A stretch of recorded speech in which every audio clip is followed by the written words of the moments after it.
मूल रूप से हमने रिश्ता क्यों बनाया है?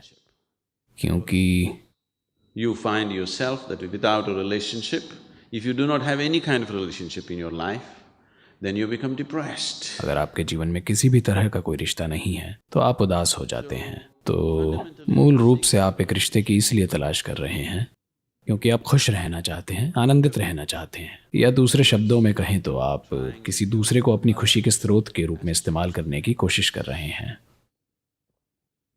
जब आप दूसरे व्यक्ति को अपनी खुशी के स्रोत के रूप में इस्तेमाल करने की कोशिश कर रहे हैं, इसका मतलब है कि आप अपने आप से खुश नहीं हो पा रहे हैं। ये ऐसा है, शायद यहाँ किसी की उम्र उतनी नहीं है, पर मान लीजिए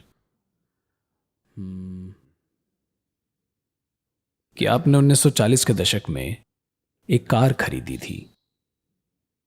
अगर आपने 40 के दशक में एक कार ली तो आपको 2 नौकर भी रखने पड़ते थे क्योंकि हर सुबह धक्के से स्टार्ट होती थी।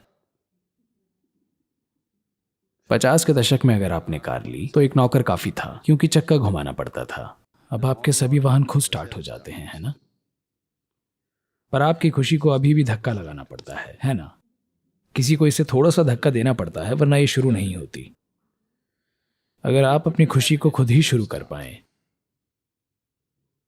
और अब अगर आप अपने स्वभाव से ही खुश हैं तो अब रिश्ते एक साधन बन जाएंगे आपकी खुशी प्रकट करने का, ना कि खुशी की तलाश का।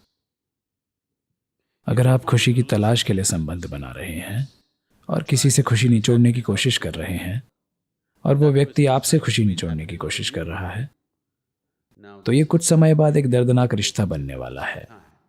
शुरू में रिश्ता ठीक हो सकता है क्योंकि कुछ तृप्ति मिल रही है, पर अगर आप खुद से ही आनंदित हो गए हैं और आप रिश्ते बना रहे हैं क्योंकि आप अपनी खुशी व्यक्त करना चाहते हैं, तो कोई भी आपके बारे में शिकायत नहीं करेगा क्योंकि आप अपनी खुशी प्रकट कर रहे हैं। आप दूसरे व्यक्ति से खुशी नहीं मांग रहे हैं। तो अगर आपका जीवन खुशी की तलाश नहीं बल्कि आपका आनंद प्रकट करने का तरीका बन जाए तो रिश्ते स्वाभाविक रूप से अद्भुत होंगे। आप 1 लाख रिश्ते रख सकते हैं और फिर भी उन्हें अच्छे से निभा सकते हैं। अब किसी दूसरे की उम्मीदों को पूरा करने की कोशिश के सर्कस का सवाल ही नहीं उठता, क्योंकि अगर आप खुशी प्रकट करते हैं तो वैसे भी वे आपके साथ रहना चाहेंगे। अगर आप उनसे खुशी निचोड़ने की कोशिश कर रहे हैं तो वे आपसे दूर भागना चाहेंगे। Yes? अगर रिश्तों को हर स्तर पर सफल बनाना है तो अपने जीवन को खुशी की खोज के बजाय आनंद को प्रकट करने की प्रक्रिया बनाना जरूरी है।